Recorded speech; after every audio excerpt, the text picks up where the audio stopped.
নিলুফার মনি তো খুব সাধারণ একটা উদাহরণ দিলেন। আপনি আইনের শাসন চান, আবার মবকে উস্কান, তার মানে কি এটা? এটা বাংলাদেশে চলবে না। এটা যদি চালাইতে চান আইনের শাসন চলতে পারে। এটা হচ্ছে পরিষ্কার কথা, ব্যাখ্যার দরকার নাই। আমি বিচার নিয়ে আরেকটা ছোট্ট কথা বলি, এখন না, আমার পাশে একজন বামপন্থী নেতা আছেন, একাধিকবার আমন্ত্রণে ডক্টর মোহাম্মদ ইউনূসের আমন্ত্রণ আমি গিয়েছিলাম, লিখিত বলা আছে যে পতিত গোষ্ঠী কর্তৃত্ববাদী স্বৈরাচারী ছিল, যারা হত্যাকাণ্ড করেছে, আমরা বামপন্থীদের পক্ষ থেকে বলেছিলাম বিশেষ ট্রাইব্যুনালের বিচার চাই।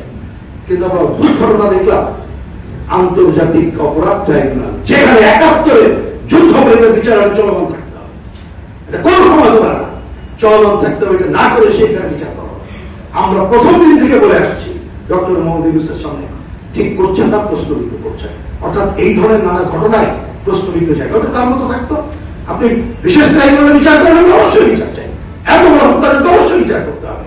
সেইটা না করে এটা করার মধ্য দিয়ে আপনি ১ নম্বর করলেন, যুদ্ধ অপরাধীদের বিচারটাকে অফ করে দিলেন, আর ওই যুদ্ধ অপরাধীদের বিচারের পক্ষে যারা ছিল তাদেরকে এই বিচারের মধ্যে প্রধান জায়গায় এনে আর এক প্রশ্নবিদ্ধ জায়গা করলেন।